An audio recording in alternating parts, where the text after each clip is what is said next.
ఆ మధ్యలో కొండమురళి నిశ్శబ్దంగా ఉన్నాడు. వాళ్ళకు తెలియదు, నిశ్శబ్దంగా ఉండి బయటకు వస్తే అది ఒక విస్ఫోటం.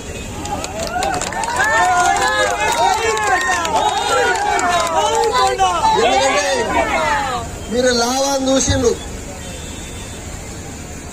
మరి టీవీలల్లా మొత్తం మీద పొక్కుతా ఉంటుంది, కొంచెం సేపు పొగలు వస్తూనే ఉంటాయి, కానీ ఒకటే అగ్నిపర్వతం మరి ఒకటేసారి మరి పేరుతుంది. ఇక నేను ఈ 20 రోజుల బట్టి తిరుగుతుంటే కొంతమంది నాయకులకు పాపం విడతలేదు.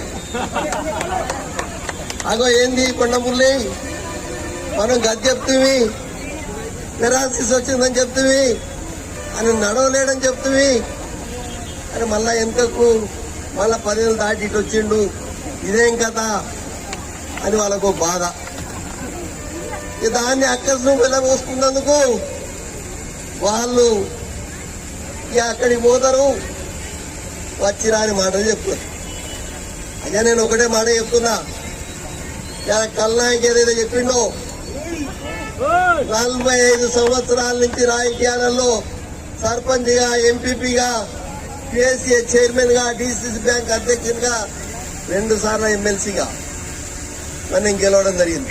అది యునానిమస్ భారతదేశంలో ఎవరు గెలవలే, నేనే గెలవడం జరిగింది. నేను నామినేషన్ వేస్తే ఎవరు కూడా వేయలే. మరి అలాగే కొండా సురేఖ కూడా మరి ఆ రోజు ఎంపీగా యునానిమస్ గా గెలిచి మధ్యలోనే ఎమ్మెల్యే అయింది. అందరు అంటారు, మరి మా ఇంట్లో కూడా నాకు కూడా లోపల ఉంటుంది, మరి ఊరికే 35-40 సంవత్సరానికి ఈవెన్ ఎమ్మెల్యే చేస్తారని అయితే బాగుంటుంది కావచ్చు.